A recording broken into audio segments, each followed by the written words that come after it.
This video is brought to you by BetUS Sportsbook and Casino.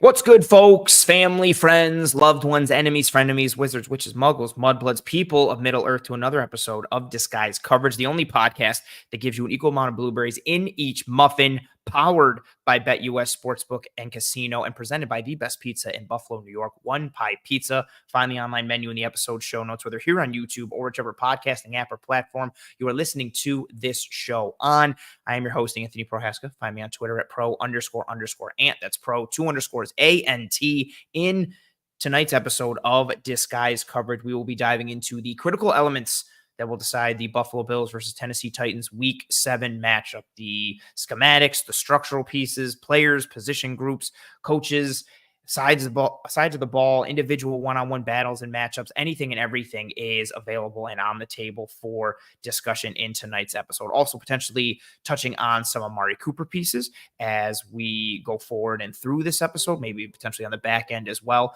depending on what questions we have from the live chat, as it has been an eventful week for the Buffalo Bills here, beating the New York Jets in Week 6 on Monday Night Football, trading for Amari Cooper the day after, and now here we sit on this Wednesday edition of Disguise Coverage after we swapped with Greg and Aaron and Cover One Buffalo, who had to go last night instead in the regular time slot. Excited to dive into this conversation tonight. I think there's actually some really fun pieces to this Titans team that I think a lot of fans are overlooking because of the Will Levis character arc and all the jokes that come along with it. And to dive into that Buffalo Bills and Tennessee Titans conversation, I am joined by someone who I am a genuine fan of. He's been on the show multiple times, draft talk, multiple times to collaborate regarding Bills and Titans. I am joined by Mr. James Foster, analyst for the 33rd team. James, I appreciate you taking the time. Welcome to the show. Thanks for coming. Thanks for having me. Always a pleasure. Always enjoy getting to talk ball with you. We started a little bit late because you and I were talking ball and some nonsense offline, especially regarding some draft takes and some thoughts that we had that we don't share publicly, but we gloat about him, which was very nice to do. James, this Titans team comes in kind of, I was stumbling, and I think a lot of people, especially from a casual fan perspective, who aren't watching the Titans, look at this team as kind of just like the Will Levis memes. Even this past week, like he's coming in the end zone, he's shooting web everywhere for Spider-Man style. Like he just does a lot of things that fall into the memeable categories of the world. He ends up the main character every Sunday, it seems like. Good call. Yeah, no matter what. It doesn't matter who they're playing, if they're winning, they're losing. There's all these other storylines and games going on. And yeah, Will Levis is the main character for the NFL every single week. But you grind a ton of tape in general, college, NFL stuff. You're looking at anything and everything, but you kind of cut your teeth with the Titans, and that is the team you gravitate towards. As we start to talk about this matchup, high level, who is this Titans team? What are they? Is it just as simple as, yeah, the record is what the record is? I myself, we'll get into it, I was really impressed with what I saw from the defense against Indianapolis. Like they do a lot of fun things from an individual player perspective, but also from a scheme perspective. They've still got some good parts on offense from a player standpoint, a good offensive line coach. Is it just as simple as, it is the Will Levis stuff, or is there more to it? Who and what is this Tennessee Titans team, at this point in the year?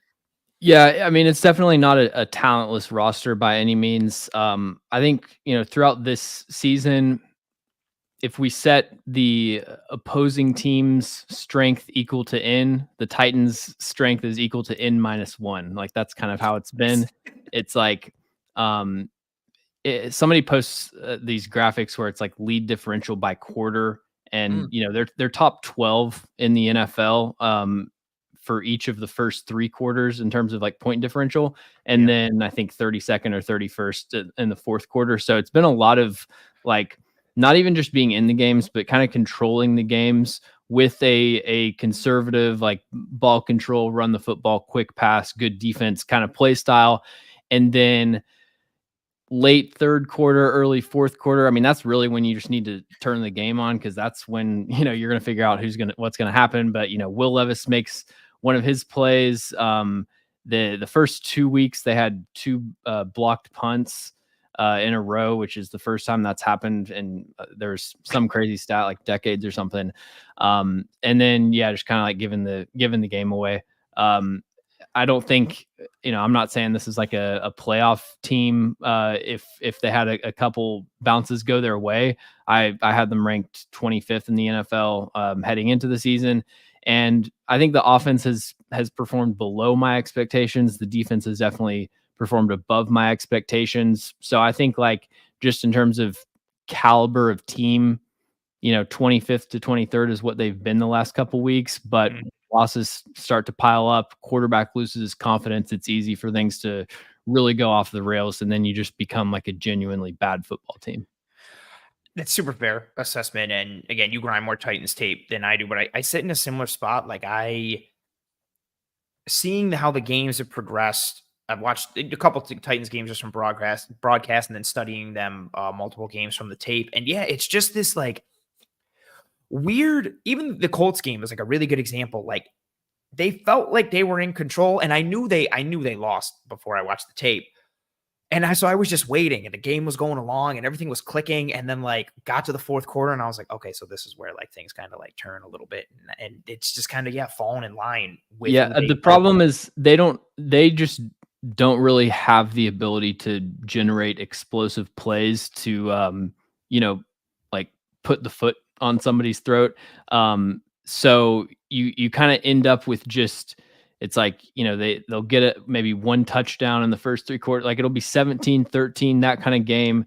And they just let teams hang around, and like other teams, are eventually going to be able to score. Like even if you have a pretty good defense, especially if you don't really have a pass rush, like they don't have a great pass rush, that's going to win one-on-ones in those like key passing drive situations.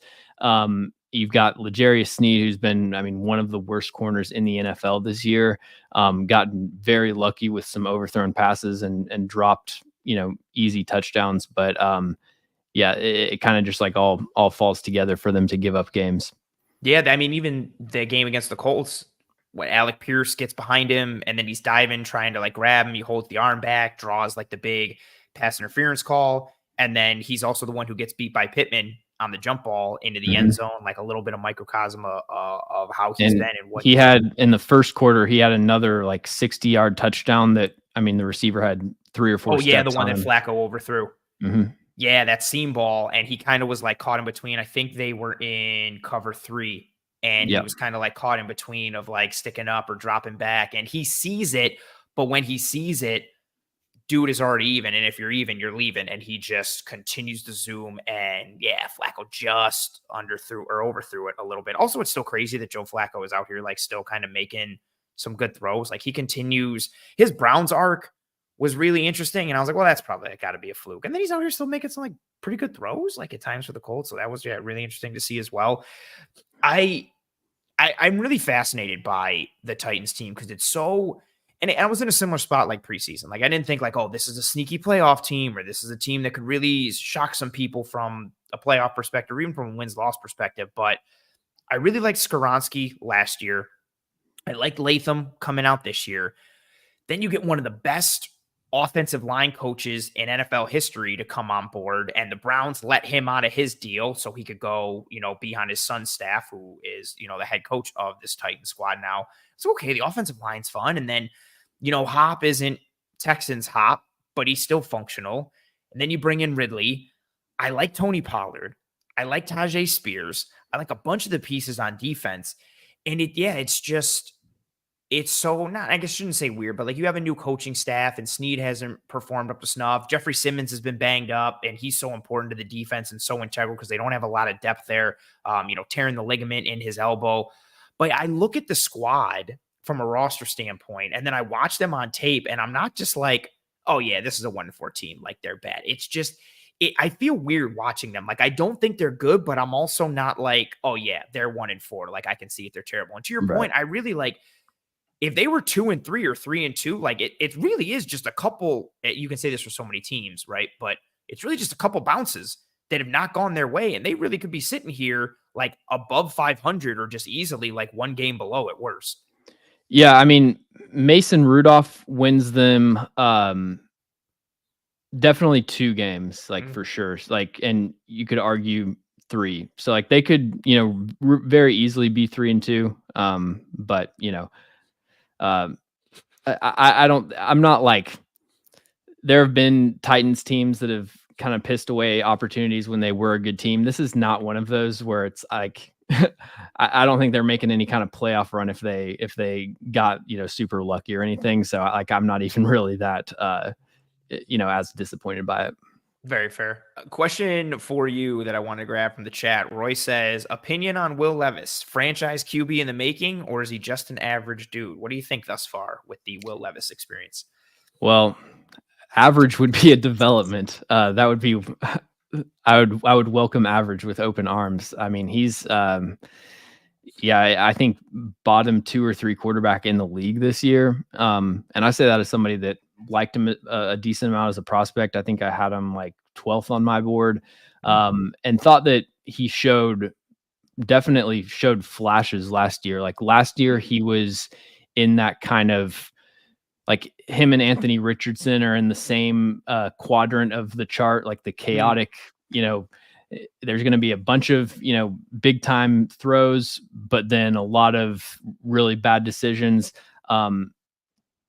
A lot of Titans fans, it's been like a big conversation that he's regressed this year. And I think he definitely has in certain areas, but the turnovers I actually don't think is a regression. Last year, he, according to Sports Info Solutions, led the NFL in dropped interceptions last year.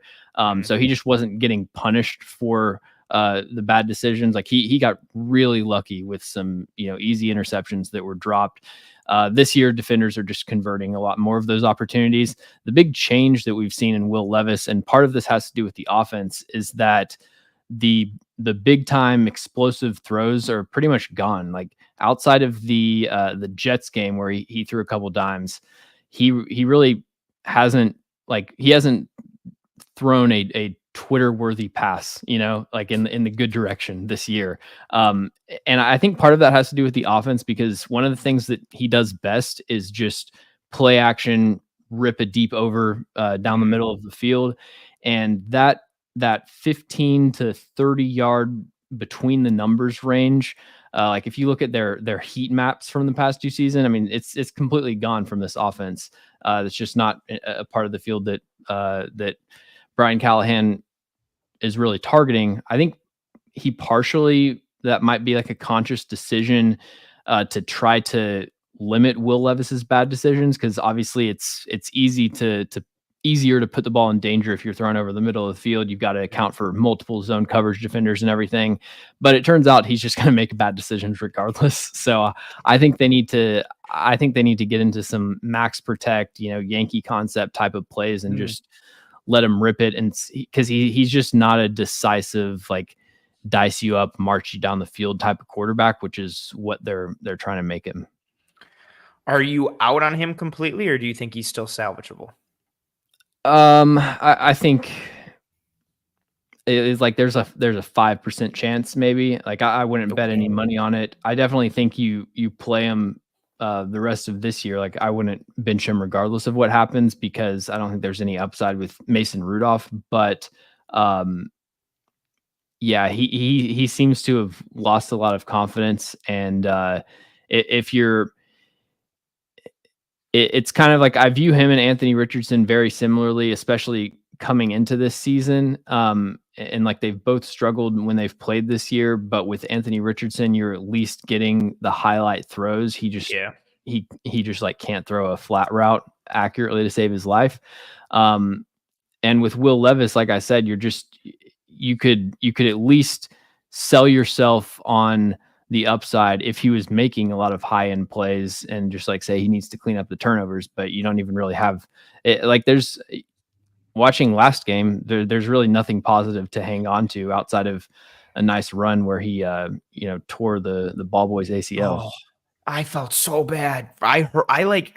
I knew of it from the broadcast, and then I saw it early on, like watching the All 22, and you just see him writhing in pain. And he's just chaos like everywhere. And I think you're spot on. Very well said. And I dove into a little bit of his 2023 film in the offseason, And I was in a similar spot to you, and I think a couple other people. It was like, okay, like there is some potential there. He's making some throws, and I also kind of understood the positive side of his Kentucky experience of like, it was always chaos for him, like in the pocket, and he's facing pressure, but it was like, oh, well, now he's kind of prepared for that to come to the NFL. It's not like he was sitting behind this amazing offensive line with all these great weapons. Like he's used to kind of having to deal with the chaos, dealing with pressure literally and figuratively. And he's got some tools and traits. And there were flashes last year that I was like, okay, cool. Like year 2, Will Levis to kind of see what you got. And they bring in Ridley. I was like, all right, the weapons aren't bad. And yeah, just unfortunately for him, it has not hit. And man, I really feel bad for that ball boy. I still feel bad. I always feel bad anytime someone on the sideline, like the chain gang or like the people who are sitting there, like just holding like the cord that's attached to like the comms for the coaches. Like when they get taken out or they don't see it, or always the person who's holding like the giant satellite mic for like TV, they get wiped out. I just feel the collateral damage. Just feels so brutal. bad. It is brutal. It's a thing I feel like they don't take into account for the job. Like you don't think, oh, I'm not gonna get hurt, and then yeah, your leg is just gone. Oh, absolutely. It's like sitting in front row at SeaWorld. Nice analogy. Yeah, I can get hairy in a heartbeat and in a hurry. All right, let's move on to the crux of the show, the meat of the show, the critical elements that will decide the Buffalo Bills versus the Tennessee Titans. For those playing at home, James and I are going to be diving into our top 3 elements that will decide Bills versus Titans. It could be anything and everything. It could be very large scale. It could be super niched. It could be schematic, structural, player matchup, a position group, anything and everything, advanced metrics based, tape based, coach based, anything and everything is literally on the table. I don't know James's answers. He does not know mine. James, you are the guest. The floor is yours to go first. You can start. I don't know if you have them ranked. And if you do, if you want to start with a particular one, or if you don't have them ranked and want to start with a particular one in general, but the floor is yours. Godspeed. So since I'm on a Bills show, I'll start with a positive one for the Bills, home field advantage. I'll say the Bills edge rushers against the Titans tackles, and like really Greg Rousseau is the edge rusher that I'm most concerned about if I'm the Titans. I was went through pretty much all of the Bills games today, and I mean I feel like finishing up their tape, edge is probably like the main position that I'm targeting in the draft next year. I don't know is that kind of where you are? Yeah, I think it's been a fun, somewhat not fun, but like an interesting conversation when you look at the defensive line in general. Like every year it's the same thing, right? They continue to invest sometimes 1-year deals in free agency, sometimes like high value draft picks, first round or day 2 draft picks.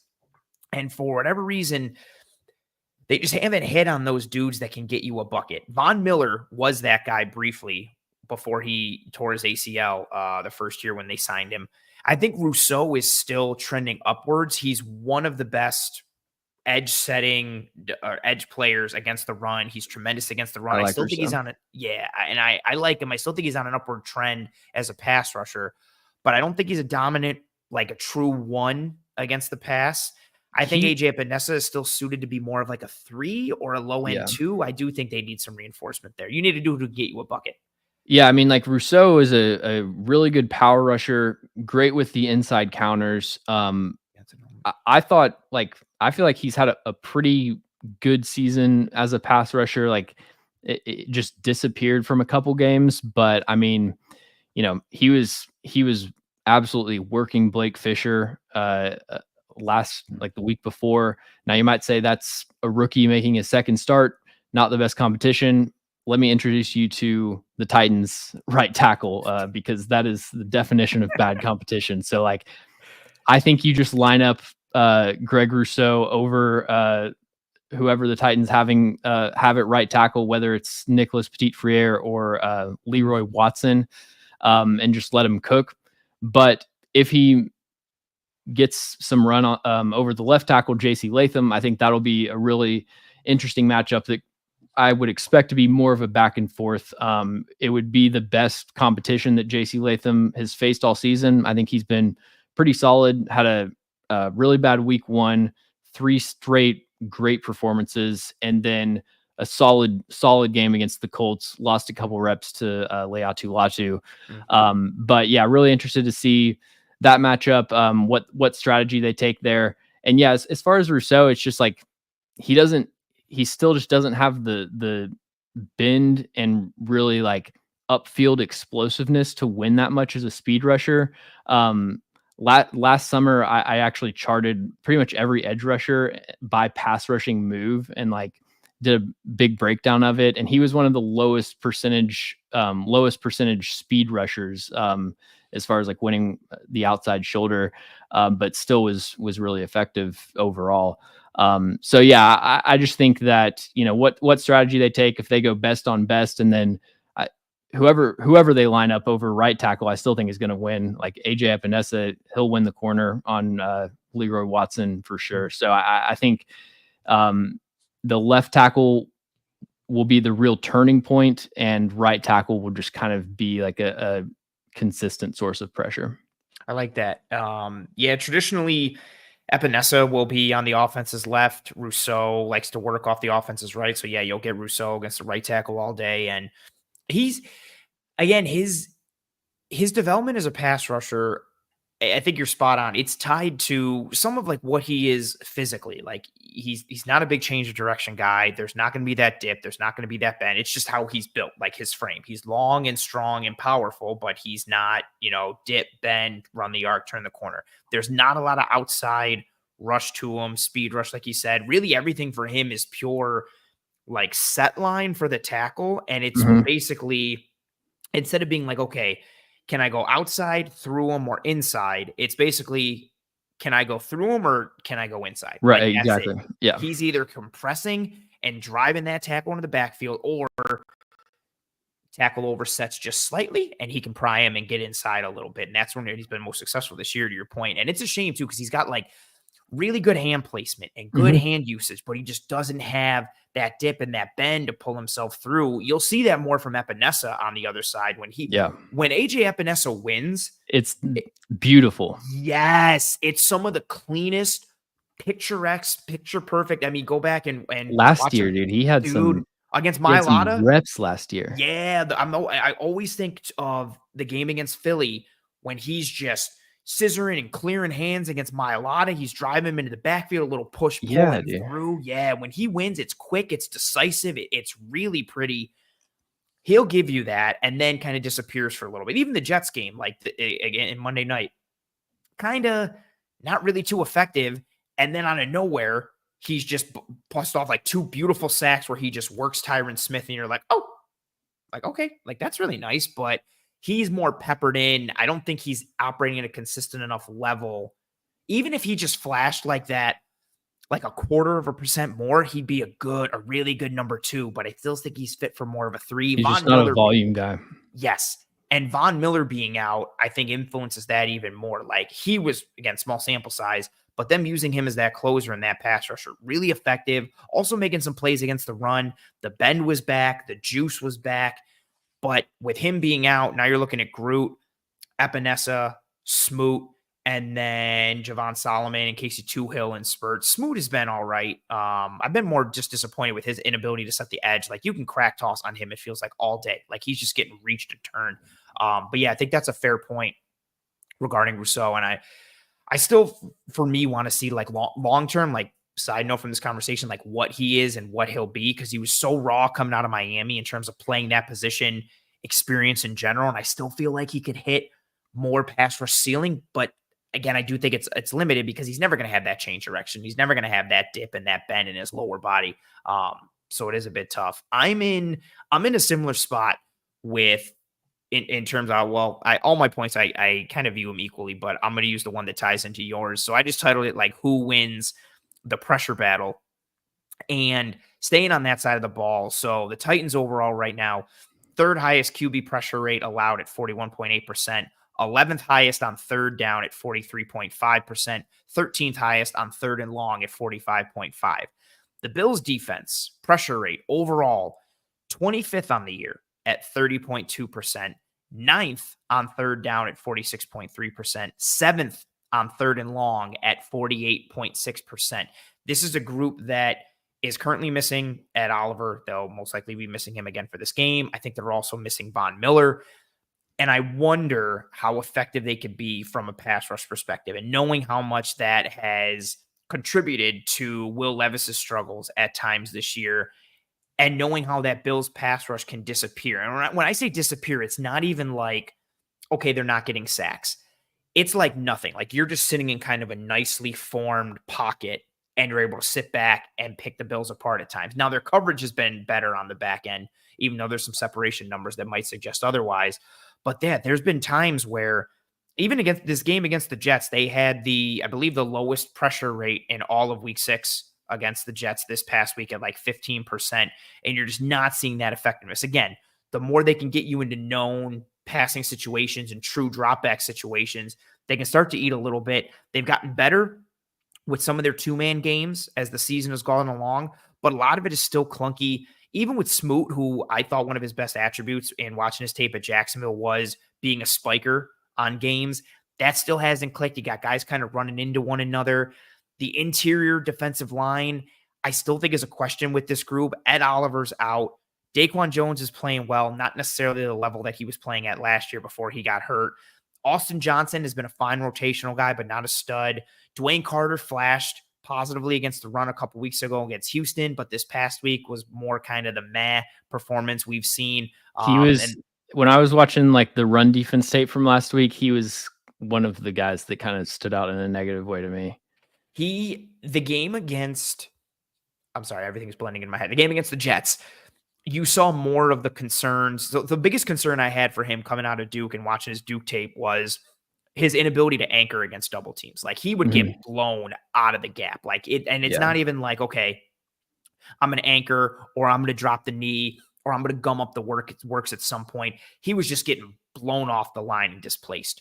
You saw that in the preseason. Yeah. You saw that throughout the regular season at times. And I think you saw it again against the Jets. And even he made a couple plays against Houston where he would get reached for a one-on-one block and then be able to undercut it and get down the line. Didn't see that as much against the Jets this week. And he was getting blown off the ball again from a double team perspective. That's 100% a worrisome aspect. Kind of also ties into what the defensive line is. And then even when he clicked, again, the Houston game was Carter's best game. You still weren't seeing a lot from a pass rush perspective as well. So I think they have questions on the interior from a pass rush perspective without Ed Oliver.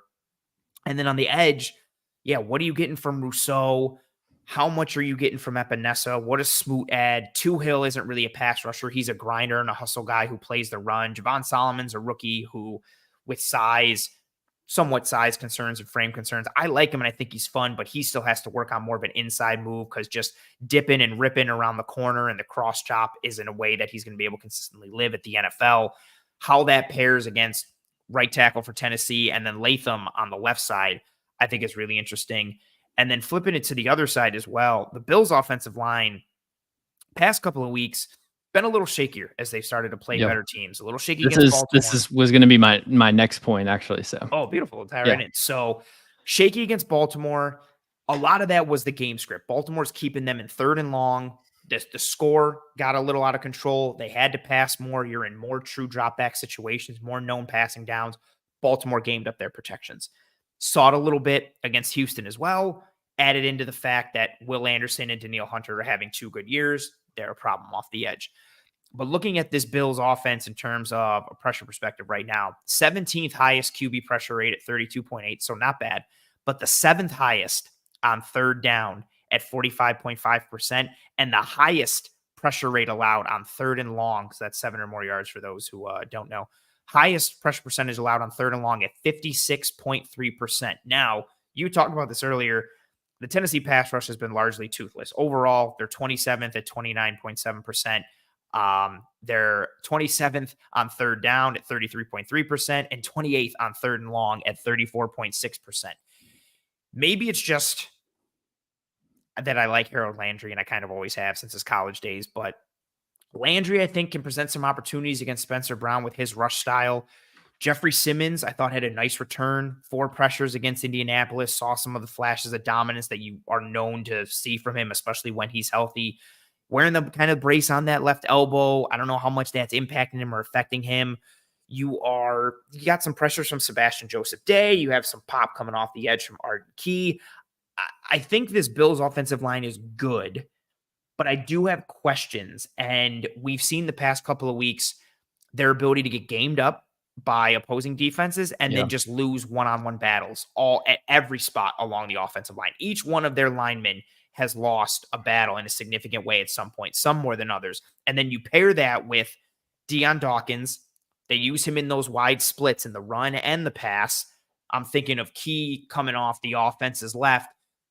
You can kind of, even though he's got that wide split, you can drive him back into Josh Allen, or if you set him up outside and win inside, and Key's quickness and size differential in terms of being smaller but long in speed, I wonder how that plays. And again, Simmons having another week to potentially get healthier, I think could potentially be a problem. So that's really what I'm looking at, just who wins that pressure battle between, both sides of the ball, offensive line and defensive line. Yeah, so like my key was specifically the Titans' defensive tackles against the Bills' guards. I don't really worry about the edge rushers as much from a Bills perspective. I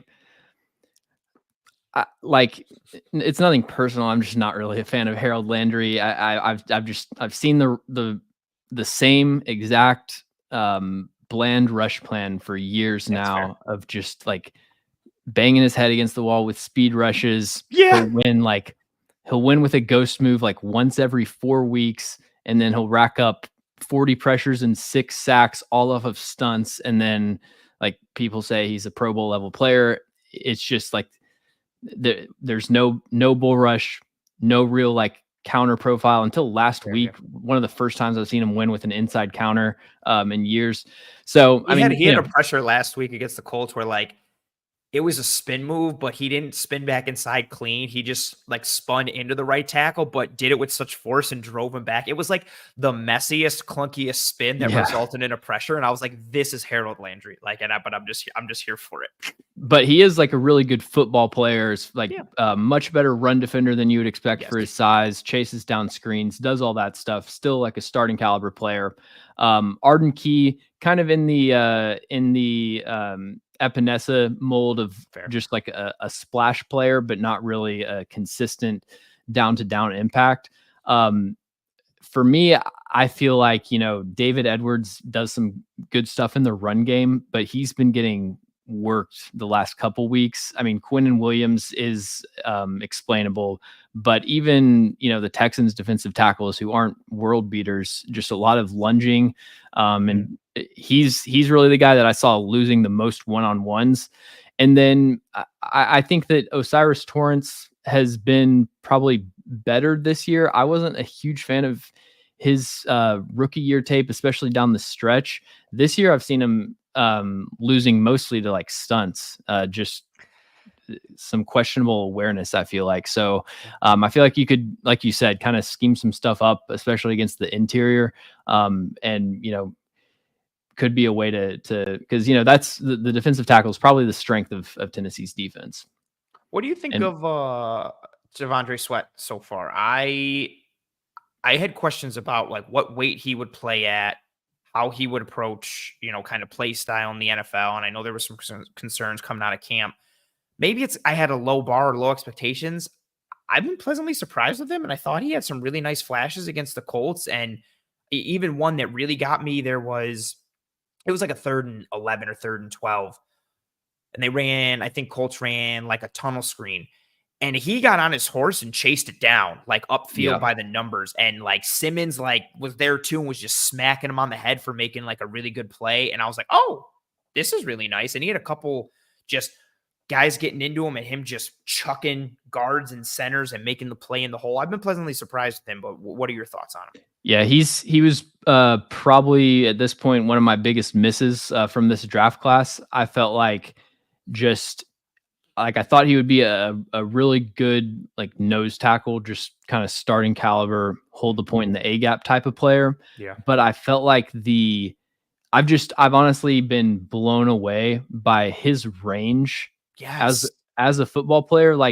At Texas, what kind of just turned me off to his tape is in both phases, you would really see a lack of pure speed and explosiveness kind of limit his playmaking ability. He's really quick laterally for his size, but he wouldn't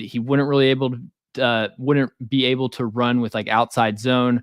As a pass rusher, he'd get a quick win, but then the quarterback would see him, coming through the A gap and would have like all day to escape the pocket. And so he couldn't really convert those opportunities.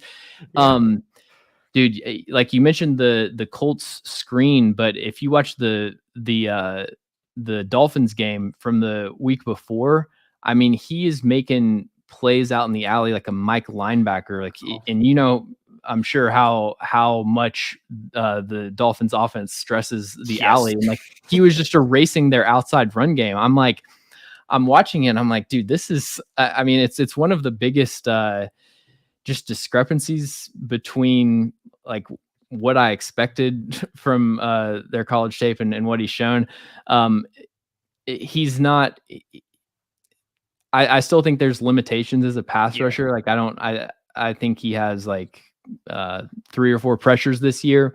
He is really good with his hands, and if he just had more opportunities to fire off the ball, I guess maybe he could. But like, yeah, he's a great run defender, and then that's not even mentioning just being able to anchor and hold the point. So yeah, he's been really good, and really the Titans draft class I've been extremely impressed with. Jarvis Brownlee looks like a stud. I'm going to be speaking. He's in my second point. I love Brownlee's like his tape against Florida State, and just like the physicality that he had that rep against Johnny Wilson. Yes.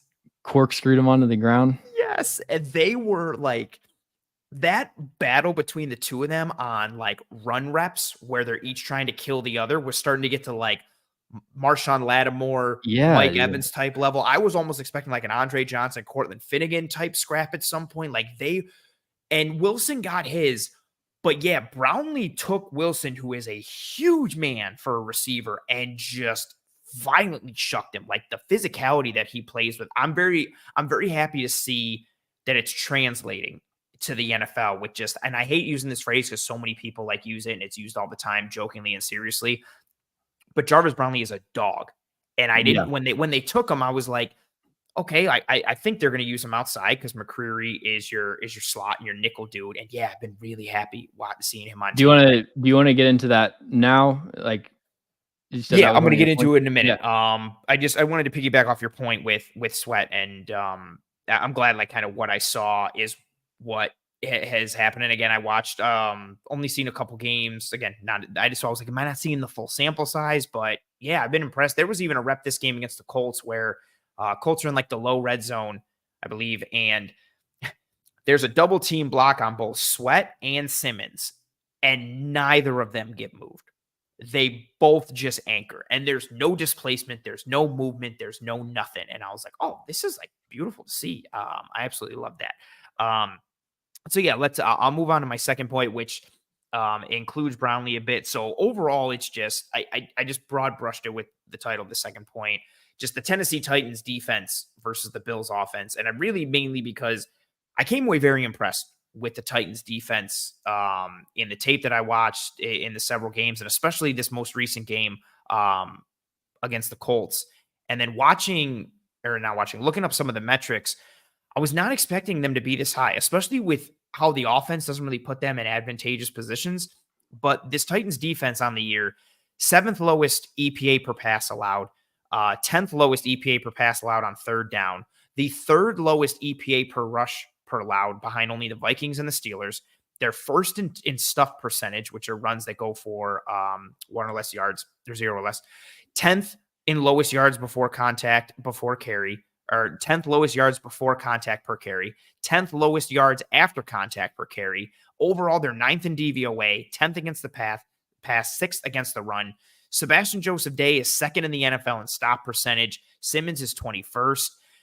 I know Snead has struggled, but they just play on the outside of style of defense that I gravitate towards, where like Snead and Brownlee are up in press, whether it's a true press and a jam with it or a soft shoe. Mm-hmm. And I like what they're doing with some of their coverage stuff. I also think they can be a bit of a foil for the Bills. They have a 45% single high coverage rate on the year, 21% cover 1, 24% cover 3. The Bills have struggled against single high. They've struggled to separate. They've struggled to win outside the numbers. They've struggled to get vertical. We'll see how much Amari Cooper plays and how much that changes. But L'Jarius Sneed traditionally has done well against the Bills receivers. That goes back to the Stephon Diggs days, even though Diggs got him from time to time. But I just saw a lot of things schematically I like too. The second interception for the Colts, I like. They're playing cover 2.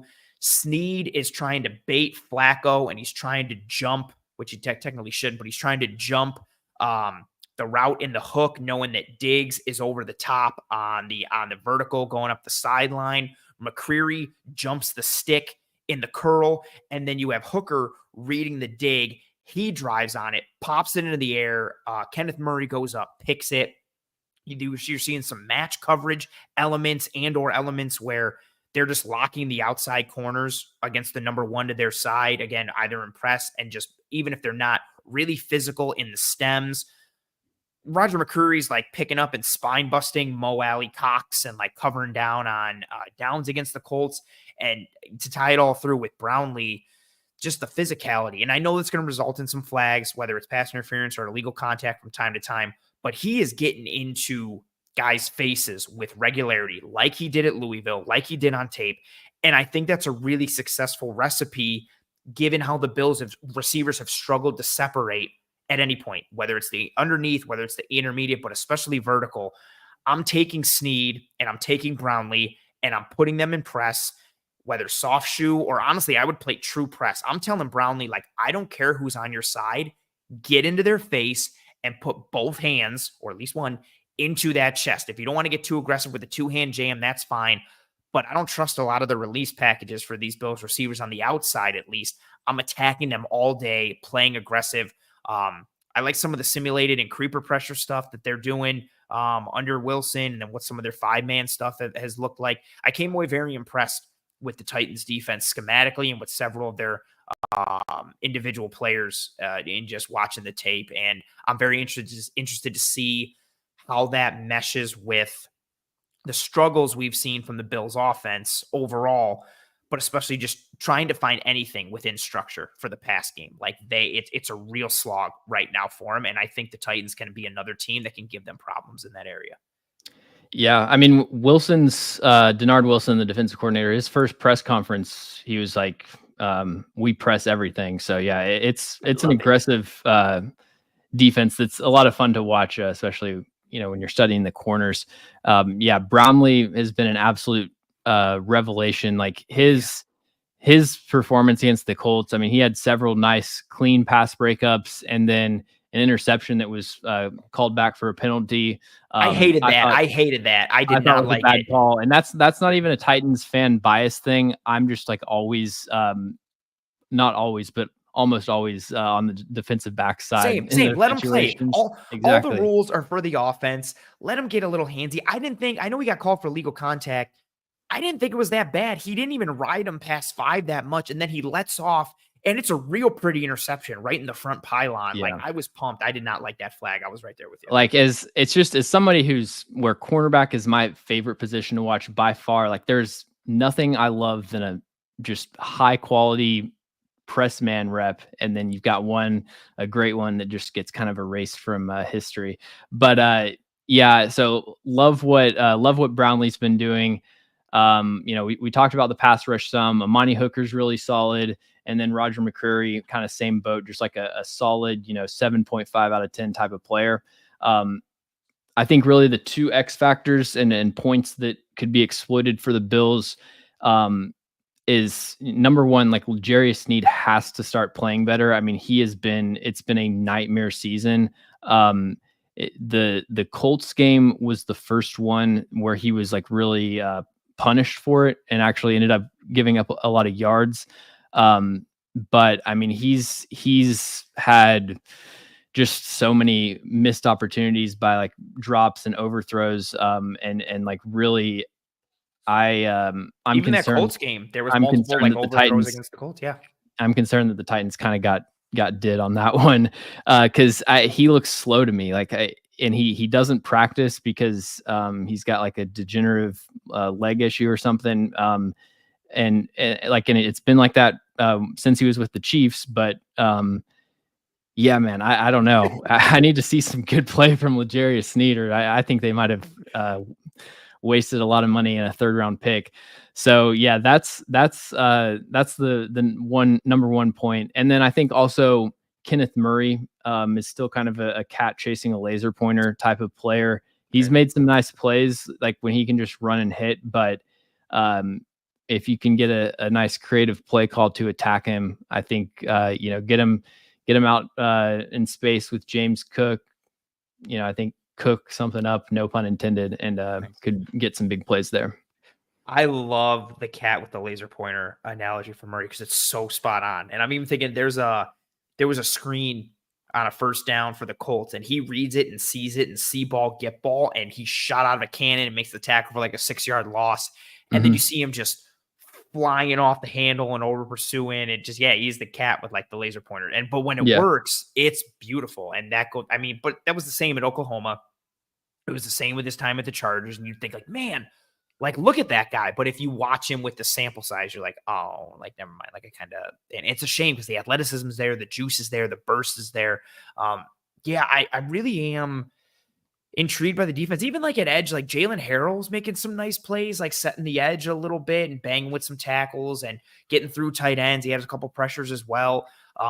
Sebastian Joseph Day, I thought, looked really good against the Colts with some good pass rush reps. And then again, from a numbers perspective, 2nd in the NFL in stop percentage. And that's not even just amongst like defensive linemen. That's amongst like every player that's played at least 20% of snaps so far, run defense snaps. And it's like over almost like 500 dudes. So seeing how he's been effective there. Yeah, I wasn't expecting to like, I had a bunch of stuff as like I take notes and chart everything. I timestamp stuff for like that I want to clip or like tweet later. And 1, 2, 3, 4, 5, 12. I've got 12 Titans defense plays that I will be tweeting out like over the next couple days. Like I was just I expected like Jeffrey Simmons to do Jeffrey Simmons things, but I was impressed with Sweat even further. And then a couple plays from McCreary, and just watching Brownlee like mash and getting to do. And there's not a lot of airspace. He's riding guys through physically, and he's staying in phase.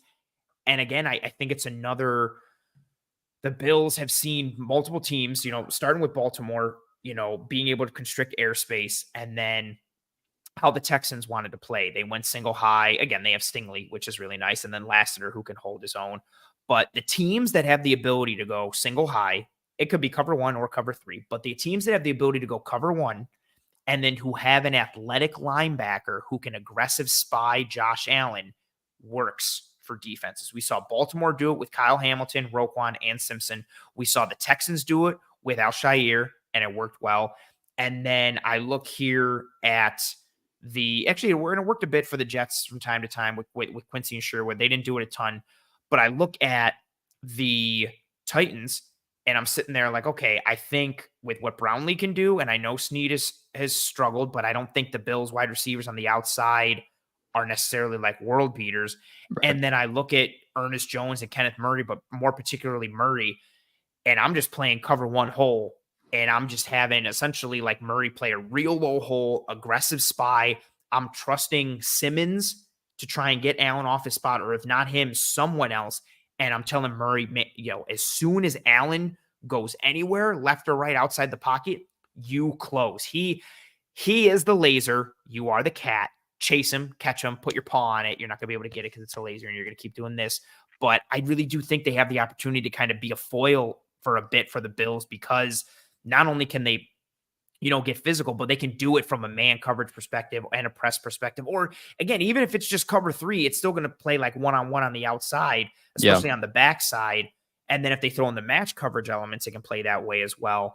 I'm wondering how much Amari Cooper gets used. How much is he introduced?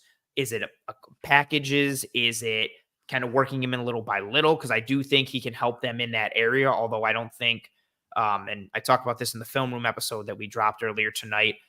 A lot of people are showing the 2023 Amari Cooper highlights, and they're like, oh my God, this dude's amazing. What a get. 2024 Amari Cooper is not moving like 2023 Amari Cooper. I don't know if he lost a step. I don't know if he's playing heavier. I don't know if he is miserable there, and you were seeing it reflected in how much he was trying or not trying. But regardless, I do think he's an upgrade for that room, and I wonder how that factors in. But yeah, I really do like a lot of what the Titans are doing on their own in a vacuum, schematically and with individual players. But then how they match up with the Bills defense, I think they could give the Bills offense. I really do think they could give them problems. Yeah, I mean the Titans and Bills. I feel like there was one blowout maybe for the Bills. It's always been a really like competitive series. Yeah. I feel I'm like thinking, there was the one like Monday early night in game. the season a couple years ago that was a blowout for the Bills. The Monday night game. That's where Micah Hyde hurt his neck, and like real late in the game. Yeah, Milano had an interception. Diggs went wild. Yeah, it was like it was a Monday night game. I think like week 2.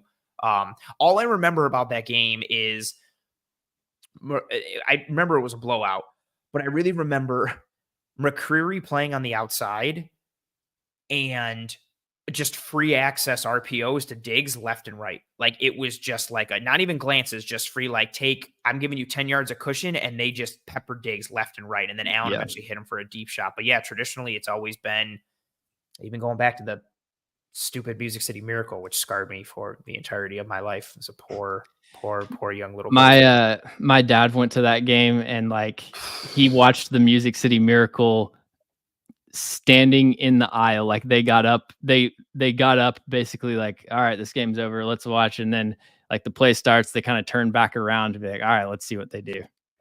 That's sick. But that's like a cool memory. It could have so easily been one of those stories where he was in the car on the way, because like a lot of people had left the stadium. My dad's claim to fame as a Bills fan, him and my uncle, they were at the big comeback game against the Oilers in the playoffs, and they left at halftime and then tried to get back into the stadium when the comeback started happening, but they couldn't. And so everyone in the family never lets them live that down for like not being true fans. And you left early. You left the greatest Bills game ever. Like, how could you? Yeah, man, that Music City Miracle game still kills me. Flutie should have started. He didn't. No, why are we chasing Frank Wycheck running horizontally? Like what it's still, man. And I didn't even see it live. Like that's kind of before my time. So that's fair. I was just that's one of my earliest like Bills football memories. I was a little kid. That one, and it's so random. That one, and then a couple years before, they played the Jags in like the wild card round, and Natron Means and like Mark Brunell and the Jags like ran all over him. And so like my 2 earliest football memories for the Bills are getting housed by the Jags at home in the playoffs. And then, yeah, the stupid Music City Miracle. I remember just being a little kid, like, because Flutie played that year. And I remember being a little kid, like, asking, like, every adult, like, why isn't Doug Flutie playing? Why isn't Doug Flutie playing? And nobody had an answer for me. And Rob Johnson didn't even play horrible. But, yeah, I remember that. And I also remember being that little kid who I thought Javon Curse was, like, the coolest dude ever. Like, the freak and just a monster rookie year. Like, I was all about how nasty Javon Curse was. And yeah, and man, it's my first football jersey. Javon Curse? Yep.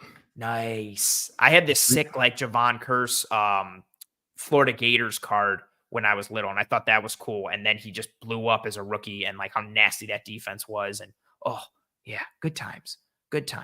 Speaking of good times, James, I want to pull something up in related to our sponsor for this episode, our friends and folks over there at BetUS. I want to let me share my screen really quick, and I kind of want to get your thoughts on this right now as let's share this right here. Bear with me. All right. So from our friends over there at BetUS, I pulled up the Super Bowl odds for this current season, 2025 winner, obviously, because that's when the Super Bowl will be there. The Bills sit here with the 4th highest odds as we look at it right now. For the audio only listeners, the Chiefs are first at plus 500, Niners second at plus 700, Ravens third at 750. And then we've got the Bills and the Lions technically tied for 4th at plus 1,000, the Texans at plus 1,100, and the Sam Darnold Vikings rounding out the top 7 at plus 1,200. What do you think about these Super Bowl odds? You think they're fair? Overall, you can be in a Bills lens, whatever your thoughts are. Do you think there's a team that's missing? Do you think there's a team here in the top 7 that doesn't belong? What do you think? So my first thought when I saw this is I wonder what the lines were before the Aiden Hutchinson injury, because I mean, I like with Josh Pascal as your number one edge rusher, Yeah, it's man. like there's no way, and it sucks, dude. Like it sucks so much, because I mean, man, he was having an insane season. It did all Dude. come against backup tackles, but like one of the, I mean, it really a historically lucky run of like level of competition, gotta say, but just a one of the best technicians as far as like having a pass rushing plan that you can tell is not, it's not just like throwing a bunch of stuff against the wall and seeing what works. Like he really sets stuff up. I feel like the Bills is pretty fair. Like that's probably where I would put them. Still got faith in the 49ers, which I think I would as well. And Vikings, I don't buy Sam Darnold yet. I think that a lot of people talk about it like we're still waiting on him to kind of have a bad performance, but I feel like he's already had that. Like the Jets game was really rough. So I would not put money on the Vikings, but yeah, I think Chiefs, even though, man, it's hard with the Chiefs because like you can't bet against them because they just kind of like stumble through. Yeah, they do this, stumble through the regular Every season year, and then man. turn it on. But Patrick Mahomes is not playing well, and this is the first year where I mean this is as bad as he's played. Like, so yeah, I mean they really have to turn it around like they always seem to do. I would go Ravens if I was picking. Ooh, I like that. Part of me still, and I don't know if it's because I'm still like in love with Nico Collins and like the Texans tape from this past offseason, but I feel like the Texans still haven't hit, I don't know, even like 3/4 of what their ceiling can be Definitely offensively not. this year. And that makes me feel like the Texans should be higher. Like, and I know there's some questions Bobby defensively, Slowick especially, is not the guy, dude. but I feel like Stroud is with the pieces. Like, I think Stroud is such a good Shanahan system quarterback because of how he can fit between the numbers and how he works there and operates and how that pairs with Collins on inbreakers. If the line can just, I don't think they have the worst talent on the line, but the line just can't put things together. I feel like the combo of Stroud and the weapons and Tunsil and the line being enough, and then Anderson, Hunter, and Stingley is enough to kind of propel them. If the offense can kind of hit their stride and hit a bit more of their ceiling, they're just like this wild card team for me. Like I put them in like in the upper tier for the AFC conversation. I still think Baltimore and Kansas City are better teams holistically, but part of me keeps coming back to the Texans to see them as like they still haven't hit their stride. And if they hit that stride, it could be really scary. Yeah, and I think like for me, yeah, it's like they've got to either start run blocking better or just abandon the early down runs because they're just relying on Stroud to bail them out of long yardage situations. For the Bills, it's like I think I ranked the Bills 5th in my power rankings this season, so I was not selling the Bills stock despite the fact that they lost a lot of like big name players. But my biggest concern was receiver outside of Khalil Shakir, and like that's still clearly my biggest concern. And so if Amari Cooper can be something for them and step up from what he's done this year, that's the real X factor for the Bills. I just worry about third down, got to have it situation. Can you beat man coverage?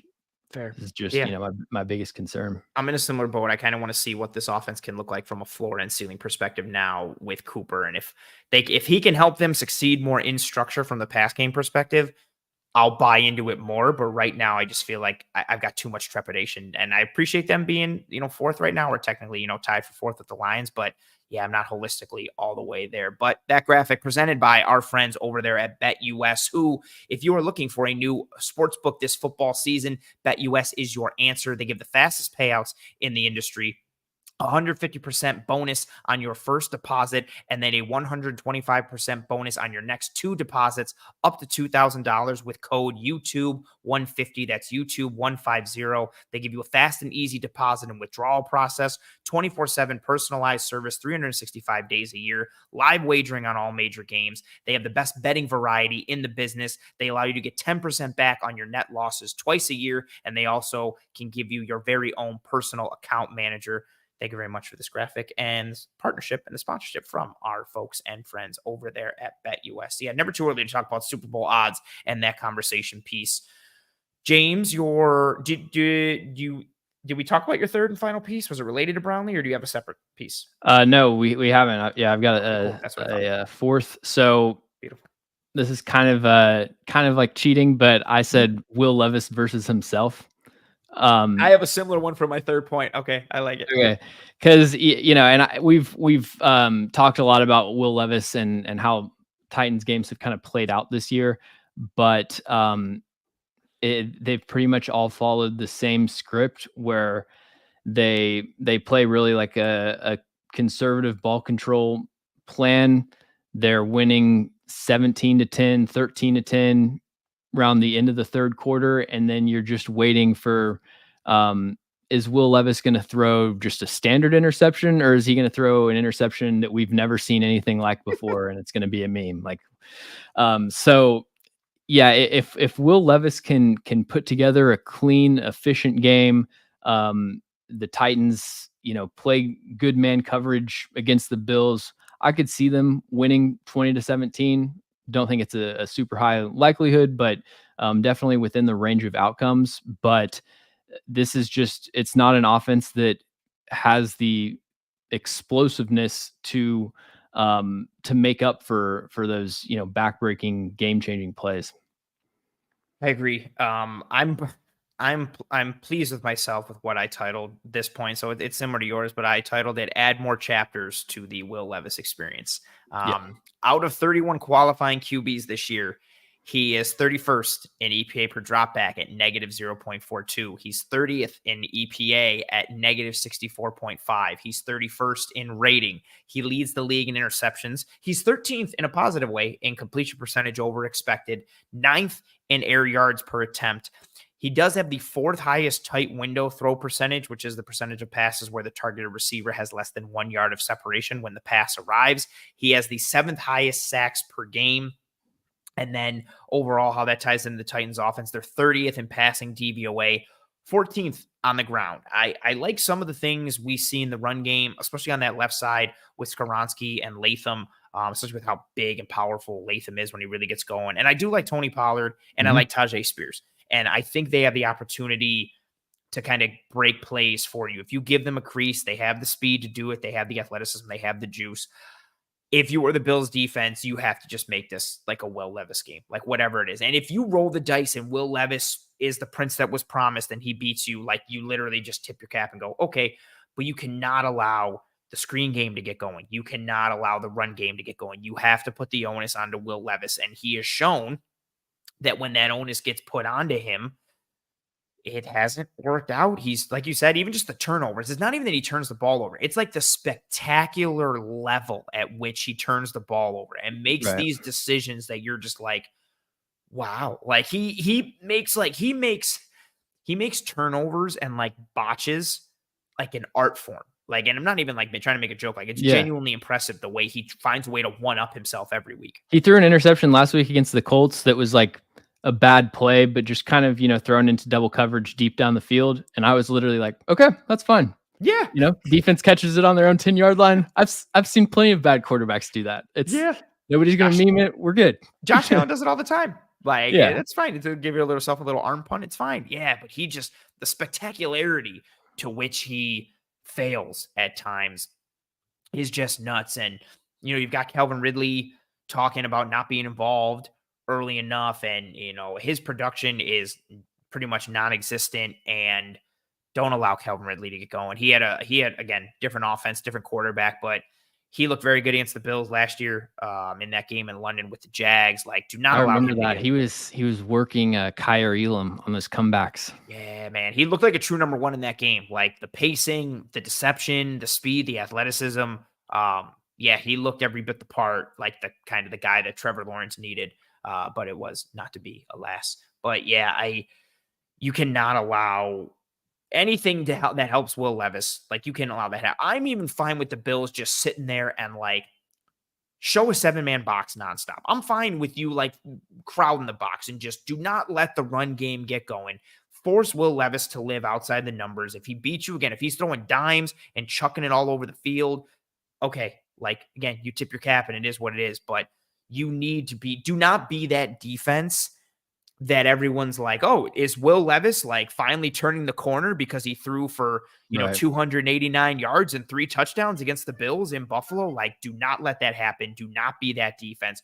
Put the onus onto him and make him change a little bit if he possibly can. Yeah, that's my spot. Like, just, and I don't know if it's like because I've watched so much Bills my entire life, like it's always in the back of my mind of like, I'll be like, this is the game where he goes for like 330 and like 3 touchdowns and no picks. And he goes like, 29 of 34 for 337 yards and 3 touchdowns. I'm like, yep.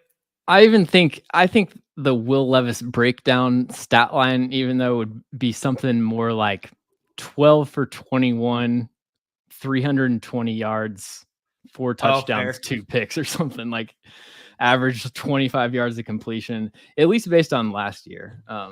This year, I think he threw a couple interceptions early, and then Callahan they did something to just kind of neuter him. Like, yeah, he's really not aggressively pushing the ball downfield this year, which, like I've said, makes the turnovers even more inexcusable. Yeah, and it's weird because like I feel like if he's cutting down on that, he should be cutting down on like the overall like boneheadedness or riskiness that comes with some of those turnovers because he's not pushing the ball, but then also like pushing the ball figuratively with these turnovers. It's just like this really weird, like cat chasing its tail type of scenario with Levis and this offense. Yeah, I'm very perplexed by him, and I'm interested to kind of see what his trajectory looks like, both with the Titans and, I don't know, potentially another team. I don't know. Yeah, it's absolutely wild. And again, because I don't think they're completely devoid of talent. And it could be, again, with Bill Callahan as the offensive line coach, and what they have up front, solidify your right tackle spot a little bit, add a couple, maybe a vet here or there. You really could have a really good offensive line next year and going forward. And I don't know, maybe it's a little quarterback friendly. And I just don't know if Levis is going to be that guy, but I guess we'll see. Time will tell. James, you were tremendous. I appreciate you joining me. Just in case people don't know who you are, where they can find you, and all that kind of stuff, the floor is yours. Tell everybody who you are, what you do, where they can find your work, because I do genuinely think your work is awesome, and I appreciate you taking the time to join me. Yeah, I write for the 33rd team. You can follow me on Twitter at NoFlagsFilm. Post a lot of cut-ups there, covering the NFL draft, NFL, do a little bit of everything. Yeah, James is legitimately one of the best. His page, especially now with him working for the 33rd team. So you'll see Titan stuff there, but you'll see everything. He's doing cut-ups of individual players, aspects. You'll see college stuff. You'll see NFL stuff. He really is a go-to for anything and everything football. Knows what he's talking about schematically. An absolutely great follow. And I always love the like the No Flags Film. It's just such a good handle. Like, you did really well with that. I was trying to think of a username, and it came from just the thing that announcers say where they're like, there are no flags on the play. So yeah, that's where I got it. I have no idea how that came to me, but yeah, I kind of like it. It's very good. It's right up there. Charles McDonald, who does stuff for Yahoo, like his at 4 Verts. I always think like 4 Verts is a cool one. Like, that's a solid one. Someone else used to have it. I don't think they have it anymore, but it was their handle was at Double China 7, which I was like, oh, I love that concept. Like, that's a really good one. Yeah, there's some that just hit, and yours is definitely one of them. And then, yeah, your work again speaks for itself. I appreciate you taking the time. This was awesome. I'm probably going to DM you as soon as the episode is done to thank you again in the DMs, but you're awesome. I'll see you on the Twitterverse. Enjoy the rest of your Wednesday, and I appreciate you joining me in this episode. Yeah, thanks for having me. Later, man. Good times with Mr. James Foster. Again, he's genuinely like a really good follow. I absolutely enjoy the hell out of him, and I was pumped to be able to have him on this show in this episode of Disguise Coverage. One other piece that I want to bring up and speak to now is another graphic that has been presented by our friends again at BetUS. I wanted to bring up this graphic showing the NFL QB's touchdown to turnover ratio after week 6.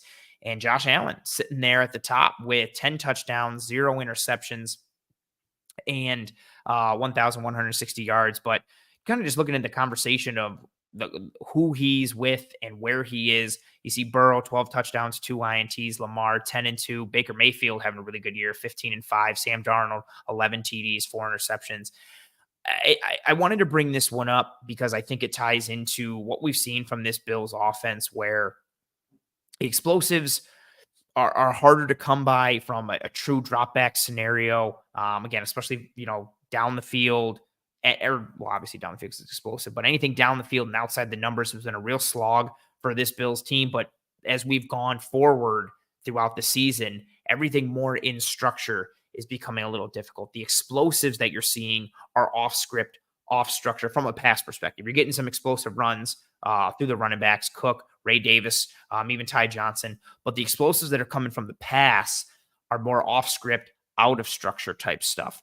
And I wonder if, as we start to see, or if we see more in structure success or more verticality to this offense or more outside the numbers action, whether it's because of Amari Cooper or just because of the adjustments and the evolution of this offense under Joe Brady, when do we start to see those interceptions start to creep in? Or do we get to a spot where Allen feels like he has to put more on his shoulders and he has to put that cape on? And with that cape, we see the awesomeness. We see the yang of Josh Allen, which is the positive, but then also we sometimes get that yin. We get the negative side. We get that snowball effect where he feels like he has to push, and then we get one turnover and another. And it's interesting to see where he is right now. Again, sitting here at no interceptions on the year. But I don't think if you looked at him, you'd say like, man, he's crushing it. And the offense is really flowing and everything feels smooth and easy.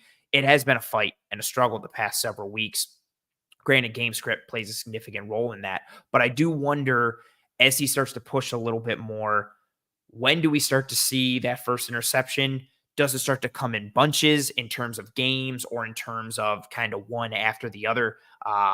So I am very interested to see that. But him sitting there at the top there, 10 touchdowns, no interceptions, the company that he's in, it'll be very interesting to see what Amari Cooper adds to this offense, how they operate going forward. And if things start to open up, do we see more of that aggressive down the field Josh Allen and then potential interceptions that do come along with it? Again, it's graphic prevented. I did it twice, man. Presented by BetUS, who, if you're looking for a new sportsbook this football season, BetUS is the answer. They give the fastest payouts in the industry, 150% bonus on your first deposit, and then 125% bonus on your next 2 deposits up to $2,000 with code YouTube150. That's YouTube150. Fast and easy deposit and withdrawal process, 24/7 personalized service, 365 days a year, live wagering on all major games, best betting variety in the business. They allow you to get 10% back on your net losses twice a year, and they can give you your very own personal account manager.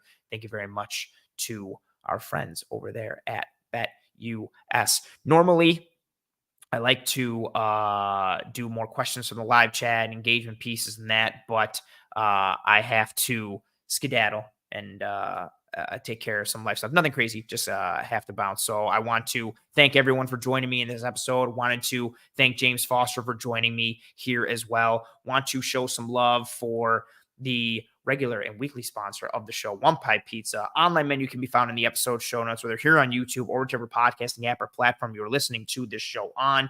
Delicious sweet sauce pie, cup and char pepperoni, homemade blue cheese. They also do catering.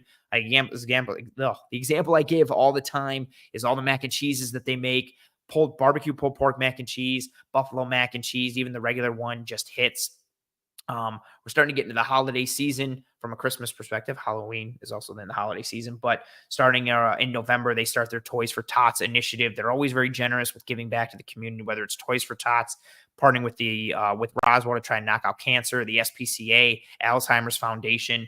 They're good people making really good food. Go get yourself some One Pie Pizza. Again, the online menu can be found in the episode show notes, whether here on YouTube or whichever podcasting app or platform you are listening to this show on. I'm going to throw up the banner that says Toodles, folks, because we are starting to wind down and saying goodbye on this episode. If you have not already, please, please, please, and thank you, drop a like on this video. Likes are the lifeblood of these streams, and they go a sincerely long way towards helping myself and the entire team to track and trend in front of more eyes and ears. So please drop a like on this video if you are watching live now before you go, or if you are watching later. If you are listening on one of the podcasting apps or platforms, that's cool too.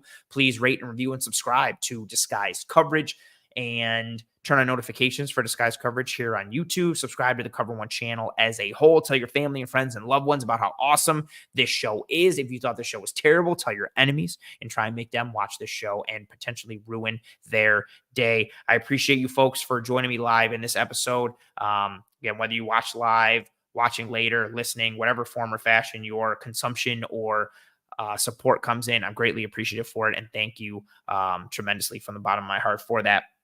Apologies for having to cut out a little bit early, but sometimes life happens, so got to go do some stuff. Nothing crazy, nothing bad, just have to jet a little bit early, but I appreciate you folks. Thank you very much to James Foster again on Twitter at NoFlagsFilm. Dude's an awesome follow. Give him a follow if you're on there. Thank you for being here. Thank you for joining me. I hope you and your family and friends and loved ones are all doing well and staying safe. Be kind to one another. Take care of one another. I will see you next Tuesday, 9 p.m. Eastern, for a regular scheduled edition of Disguised Coverage. And until then, I'm Anthony Prohaska. Godspeed. And as always, if you're looking for an Amari Cooper breakdown, myself and Eric Turner dropped that in the film room earlier this evening, along with some stuff putting a bow on Bills versus Jets. So feel free to check that out if you want to know who and what Amari Cooper is in 2024, what he offers this Bills offense and what he means. Go check out that episode of the film room. Godspeed. And as always, go Bills.